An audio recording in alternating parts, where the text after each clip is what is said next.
You must have the passion, strength, and belief that you can become anything.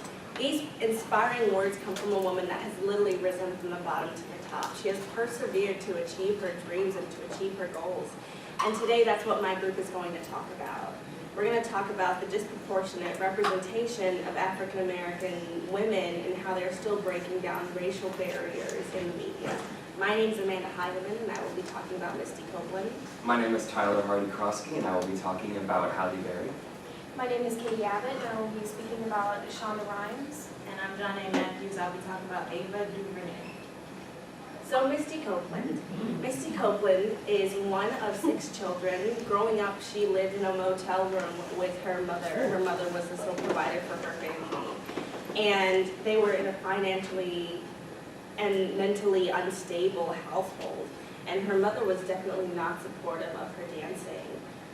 How Misty got into ballet. When she was 13, a teacher recognized that she had these dance abilities, so she recommended that she take this free dance class with Boys and Girls Club when she was 13. Most people start dancing, most professional dancers start dancing when they're like 2 or 3, and she started so late. And so her mother did not like that she was getting all this recognition because she had this like innate talent and she had like this drive, so she was like leaping and bounding like ahead of all these other girls because she had this drive and she had the talent. And her mother did not like that she was going so well, so she ended up moving in with her mentor, Cynthia Bradley.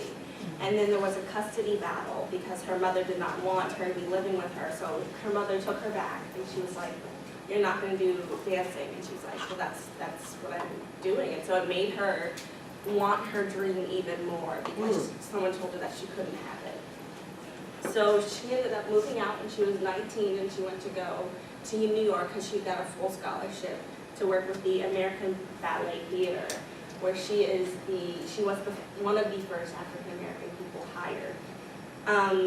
So where she is today, oh, I'm sorry, my cards got mixed up. Her struggle with her weight. So when she was 19, whenever she moved to New York, she was working so hard she ended up fracturing the bone in her back. And the doctor said that if she started menstruating, she would be able, her bones would get stronger. And so the doctors put her on birth control medicine, and within a month, she was 19 and she had never menstruated. Within a month, she had gained 10 pounds. She went from being a 30B breast to being a 30 double D. And she gained all this weight around her hips. And the ballet world told her that she needed to lengthen, basically that she needed to lose weight and that she was overweight for the ballet world. And so she kind of rebelled at that point. She was like, "No, this is my body, this is who I am." And so she started eating more and ordering Krispy Kremes because she was like, "No, I'll stick it to you, I can do what I want." And her mentor was like, "Misty, that's not really the best thing you should do." So where she is today, she has balanced her weight with her lifestyle. She eats a healthy diet. And she is the first and only African-American soloist with the American Ballet Theater. In all the ballet companies in the entire world, she is the 3rd African-American person, second in the last 2 decades. She has played the lead roles of Firebird and Copiella, and now she is playing, like right now in Australia, she's playing Odette in the Swan Lake. Wow. And her pure determination is an inspiration to us all. And I'll give to Tyler who will talk about another beautiful, amazing woman. Good morning, everyone. How are you guys today? Great. Today I'm going to talk about Halle Berry. When you hear the words Halle Berry, what do you think of? Beautiful. Beautiful actress, model, beauty pageant queen. Most people didn't know this, but this is Halle Berry as a child, and obviously Halle Berry now. Halle Berry was born on August 14th, 1966 in Cleveland, Ohio. When she was a child, she spent her first years in the inner city and grew up around some really rough areas. When Halle was younger, her father left her and her mother and her older sister completely by herself. He abandoned them. So Halle's mom moved them to Bedford, Ohio, which was an all-white community, basically. And Berry grew up in a school where she was one of 4 African Americans in her entire class. She was racially subjected at a very young age, and she had to overcome a lot of things. But this pushed Halle Berry. So in high school, she became a newspaper editor, she became class president, and even head cheerleader.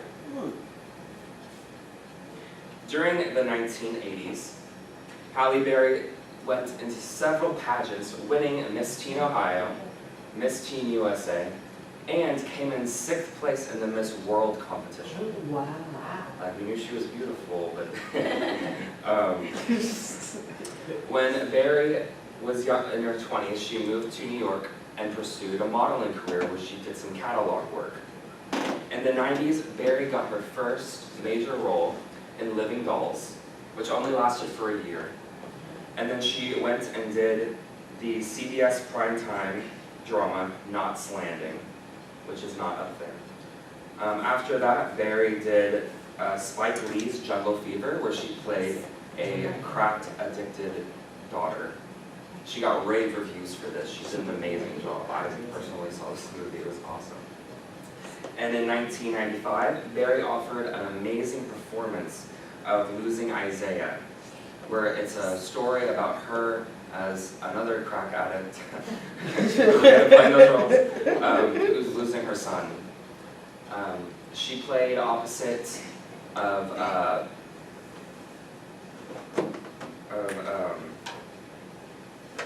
Jessica Lange, who we all know is one of the best actresses of our time. She's one of my favorite actresses in the whole world. And Jessica Lange said that she was one of the best actresses she has ever worked with in her career. Now that is a big deal for someone who's won Emmys and Golden Globes, who's starred in movies like A Streetcar Named Desire and King Kong. She's been around forever, you guys.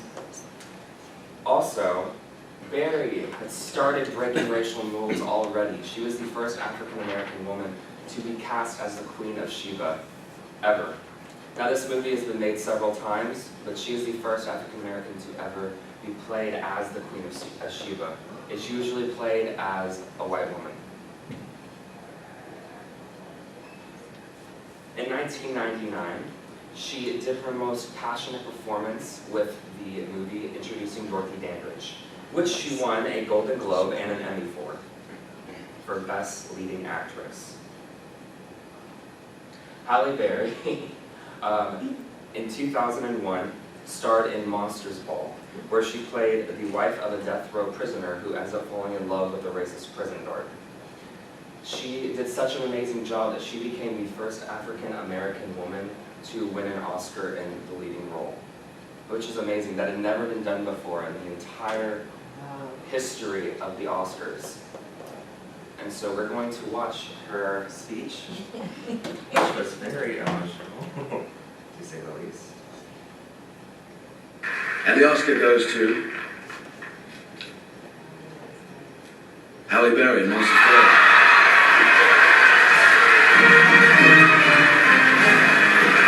This is the first Oscar for Halle Berry. She garnered rave reviews in 1999 for her Emmy Award-winning performance in the lead in Introducing Dorothy Dandridge.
Very inspirational speech. If you want to watch the whole thing, it's like 6 minutes long. I would encourage you all to watch it. She says it's very inspiring. So, next we're going to move on with Katie. Good morning, everyone. So if you watch ABC, then you might be familiar with who Shonda Rhimes is. If not, let me educate you. First, a little background. She was born January 13th, 1970 in University Park, Illinois. She's the youngest of 6 siblings, and her father was a university administrator and her mother was a university professor. So growing up with a university professor in the household, she was great. She excelled in all of her academic studies. She received her BA from Dartmouth College in English Literature and Creative Writing, which doesn't really surprise anybody if you know who Shonda Rhimes is. And she went on and earned her MFA from the University of Southern California of Cinematic Arts. Also, she's the first African-American woman to create and executive produce a top 10 network series.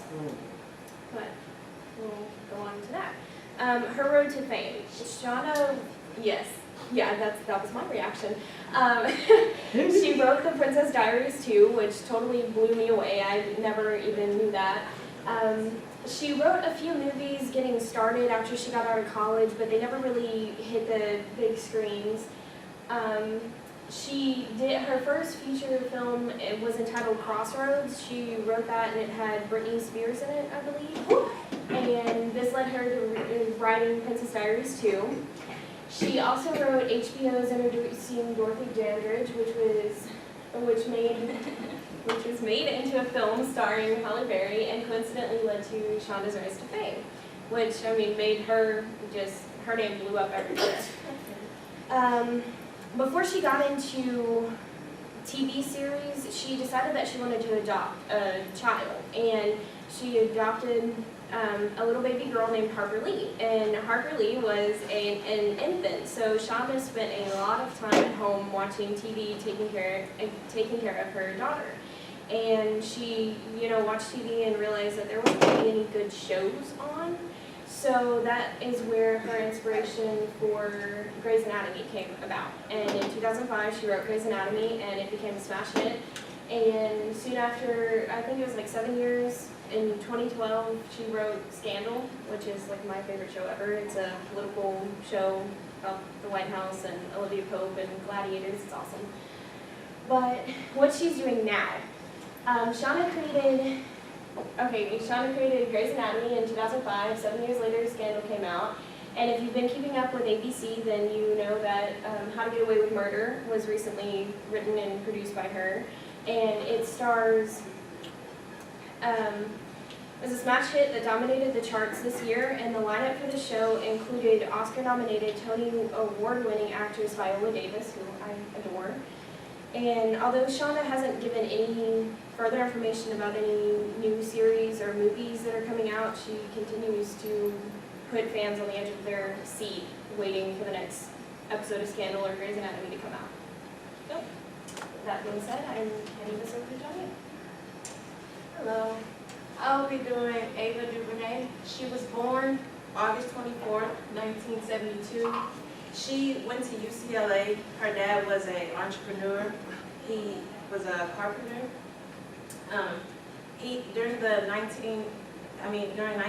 1990s, she worked on the film. She worked in film publicity before starting the DuVernay Agency, which specialized in movie marketing for African American audiences. On the set of a thriller movie, she was inspired to start making her own films.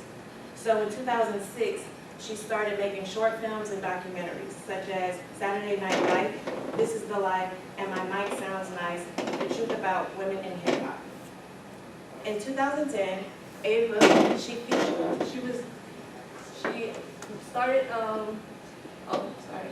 made her first feature film as director and screenwriter with the drama I Will Follow. In 2011, Ava co-founded the African American Film Festival Releasing Movement, a group dedicated to supporting the release and distribution of Black indie movies. In 2012, she did her second feature film, Middle of Nowhere, which won her Best Director prize at the Sundance Film Festival.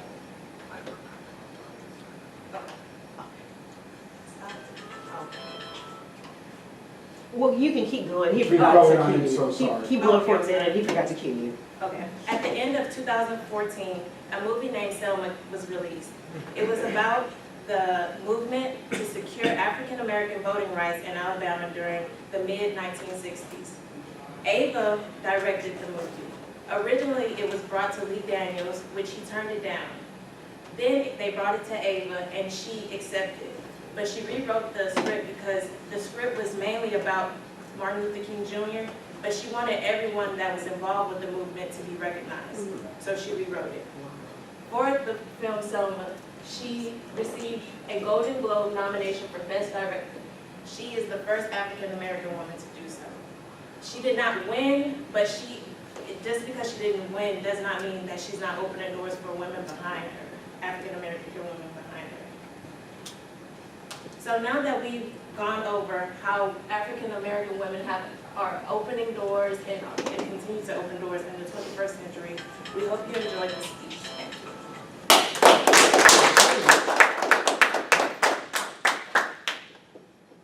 Questions? Great job, you guys. And Tyler, I hate you for playing in Halle Berry's. It makes me cry every time. Because I remember watching that. But Amanda, I wanted to ask you, did you, when in your research, did they say why Misty Copeland wasn't Miss Straighty? Was it because she was training so hard? It was. It was because she was It training so hard. happens a lot with like gymnastics Yeah. and everything and dance, like anything, if you're physically active, your body just doesn't move straight. So they have to put on birth control to do that. And my second question is for Janine. When you said Ava DuVernay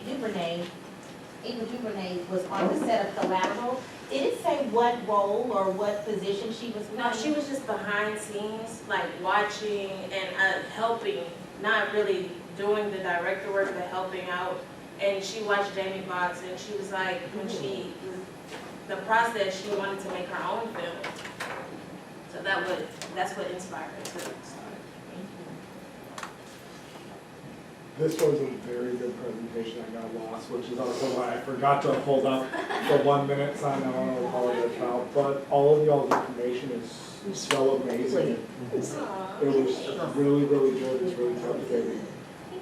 And do y'all think, because of these women, do y'all think it's easier for African American women to start doing more things like this, or do you still feel there's more things that need to happen? More. To some degree, it's easier, but still, like it's so disproportionate. Like if you look at, like even like in the toy and candy store that I work at, like every single toy is geared for white people. And I'm not saying that they should be geared for just African Americans, but I think that it should be more proportionate. Like there should be a representation of all the ethnicities that exist in America that we see in our everyday lives. We have a couple of, let's take Erin and then we'll go back to Rochelle. On Misty Copeland, I was curious when I saw several pictures of her, was it, I'm not sure if it was just me, but did she have like an inverted bend in her legs? No, that's just her calf muscle. Oh, okay. Yeah, okay. Wait, go back Like- to, Yeah, like right there. yeah, that's Oh, her no, calf muscle that's sticking out. Or That's if you just go to a number ballet. 5, That's just a ballet thing. yeah, that calf muscle, that's all hers. Okay, I guess it's. Whenever you point, no, whenever you There's a point your picture of her when toe, she's doing like it this naturally thingy, and they're just like, bam. They're just like, bam! I thought. Her body is, Yeah, me too. I know See, everybody if I has, actually it's looked like gorgeous. that, I would never And wear a everyone's shirt. Gorgeous. like, everyone in the Valley world Wow. knows her body. Wow. She has like these huge bazookas and. Sorry, I should call them bazookas. Wow. They're big and. Okay. Valley. And Rochelle? Hey, I have to ask you, how many times did you go, wow, when you saw what Shonda Rhimes wrote? Because those are all my favorite movies. I literally almost threw my laptop one time because, are y'all familiar with the show Private Practice? Yeah. Okay, so that's a spin-off of Grey's Anatomy, and I thought some other, like, you know, little director was trying to be as good as Grey's Anatomy? Nope, that was Shonda Rhimes. Really? That was Oh, her yeah. too? Oh, yeah. I am, But, I am amazed. I've followed that's Grey's awesome. Anatomy and Scandal since it came out, and then now How to Get Away with Murder, that was just like Yeah. amazing, and she just literally, I mean, it's like my heart, it gets broken out every episode. Wow. She totally stole my idea to name my daughter Harper. I'm still doing it. by I the way. know. Y'all have something in common. I thought it was pretty interesting, but yeah, I mean, I like every single thing that I looked up about her, I was like, oh my gosh. And then her little production company is called Shondaland, and that just makes me happy. Is it? Oh my gosh, it's called Wow. Shonda. And then at the end of Scandal and all her shows, Yeah. it's like an It's like a little amusement roller park. coaster. At the Shondaland. end, it's so cute, it says Shondaland. It's so cute. Wow. But yeah, she's like blew me away. But She is amazing. And Trishelle, did you know a lot of this about Shonda? I knew a lot about Shonda because I'm a fan of Grey's Anatomy as well as Scandal and How to Get Away with Murder, but I was very like shocked to see that she wrote Princess Diaries 2. I had no idea. And all of the others. Which one wrote Crossroads, was it? no, it was Shonda? yeah. it was Again, Shonda. this is another movie that Britney Spears in, they thought it was whack, but I loved it. So to know that, like these off-brand movies that I love, she wrote, is like, what? So that just lets me know that like even before she was the Shonda Rhimes, I was in love with her then. Wow. That You're the is hipster of great. Shonda Rhimes. Yeah. That is wonderful. And Princess Diary, that both of them are great, but I have to admit, part 2 was even better. So that's why I was like, no wonder Shonda wrote it. Awesome. But I think Grey's Anatomy, not Grey's Anatomy mostly, but I mean Scandal and How to Get Away with Murder. I think that's breaking down barriers Oh, for yes. colored women because I mean like Olivia Pope. Oh my gosh, like she's just That's like I mean I want to channel like some of her confidence, Yeah. but she's just that's awesome. She makes me want to be sharp. I have a whole Pinterest page dedicated to the Olivia Pope style, because in my mind, that's how I'm gonna dress and be. Even when soon. she was like kidnapped, she looked Yeah, great. she was great. But that's okay. Like she's dead. Let's tell the kidnappers, hold on, we need to stop by my house so I can Any other questions for this group? Any other questions? Questions? Great, let's give them a hand. Wow.